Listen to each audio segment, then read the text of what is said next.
original scholars group was started in around about December 2005, and I was asked to join by Professor Steve Jones and Professor Jim Fetzer, because I posted this challenge on the physics forum, which was to get people to explain how the Twin Towers fell at the rate of freefall.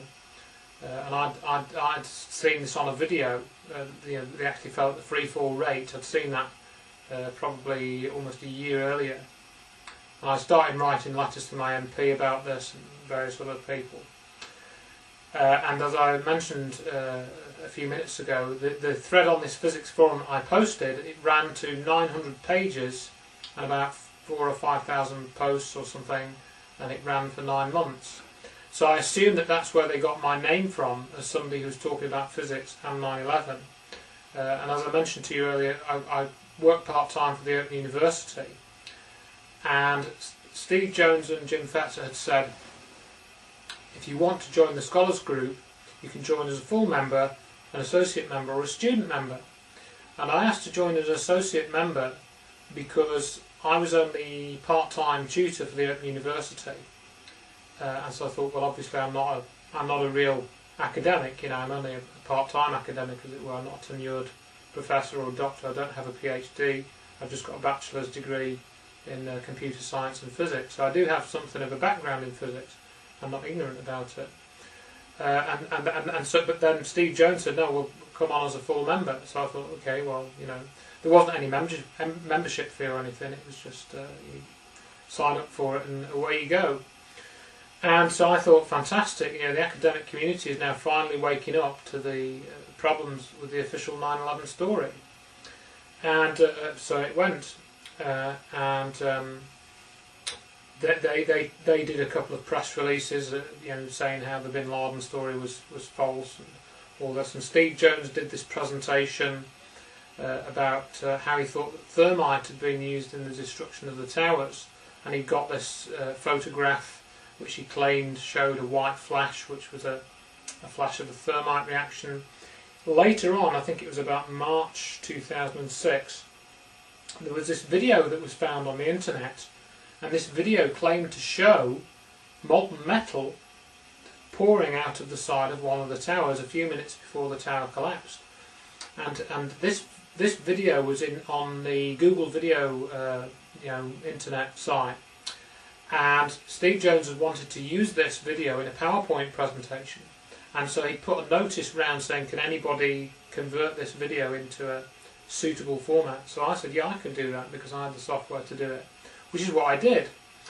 And we also compared this molten metal dripping from the South Tower with a demonstration of thermite, which was shown on a Brainiac. It's a sort of UK Sky TV show that covers science sort of stunts. They set up they blow up a car or something, or they blow up a petrol tank just to see what will happen. And it's a bit of a labs program. And they'd done this demonstration with thermite. So Steve Jones asked me to put this thermite demonstration side by side, so I did that. And I think he ultimately used that in a PowerPoint presentation. But then, around this time, I'd heard that Dr. Judy Wood was also looking into the 9/11 story, and she had begun to criticise Steve Jones's conclusions about thermite, because he based them on the idea that the molten metal coming out of the South Tower that we'd seen on this video, Steve Jones said it had to be iron, because aluminium doesn't glow. In other words, that the towers had an exterior of aluminium, and if there was some type of reaction going on which was creating heat, then this molten metal could either have been aluminium melting, and coming down, or it could have been the steel. Aluminium melts at a much lower temperature, and Steve Jones maintained that aluminium does not glow when it's molten. Now, the problem is that he's only partly correct. When aluminium melts, I think it's about 650 degrees centigrade, it's still silvery. It'll flow as a silvery metal. However, if you continue to heat it up, it will start to glow orange in the same way that iron will. And so this part of the story I then knew was false. What he was saying wasn't strictly true. You couldn't conclude from this video that it was molten iron. Mm. But that kind of was just left as a sort of hanging topic, and things moved on. Judy Wood was performing an experiment to do with this molten aluminium story with a student called Michael Zabur. That was her student. Shortly after they'd done this demonstration, it wasn't really an experiment because it's a known phenomenon. It's not something that you have to test. Michael Zabur was murdered in mysterious circumstances. I later found out that Michael Zabur is connected to somebody called William Zabur.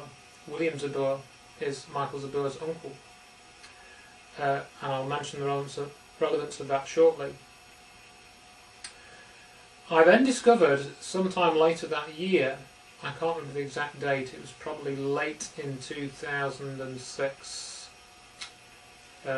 Steve Jones was connected to cold fusion. And indeed, he said that he had done some work on muon catalysed cold fusion, which was not the type which was discovered by Pons and Fleischmann in 1989. I knew all about the cold fusion story. I was, 1989. I was, that time I was working by then, so I'd followed the cold fusion story, and I'd been pretty suspicious that they had indeed shut it down. They covered it up. Cold fusion offers the very large amounts of energy for virtually free. That's what the potential was, and I think that's why they shut it down. Steve Jones was involved in the cover-up of cold fusion. He didn't deny it when he was confronted with this. We have a video of him from year 2000 which says that he was involved in the cover-up of cold fusion, and he was. But then I'd also discovered about Dr. Eugene Mallove, who had tried to expose the cold fusion fraud and had written a book about it, which mentioned Steve Jones. He'd written a book in 1991, so there's a lot of history to this. And Eugene Mallove was murdered May 2004, whilst he was trying to do some more work on exposing some of the energy issues. And Eugene Mallove had worked with none other than William Zabur. So there was a connection between Mallove, Jones, Zabur and Judy Wood. Then Judy Wood published a paper in October or December, I can't remember, I think it was October 2006. Judy Wood posted her study on her website, and it's called The Star Wars Beam Weapon. And in this paper, Judy Wood had laid out the evidence that the World Trade Center was destroyed using some type of directed energy weapon. She said no more than that. Her point was simply this: the towers disappeared in 8 and 10 seconds, and they turned to dust.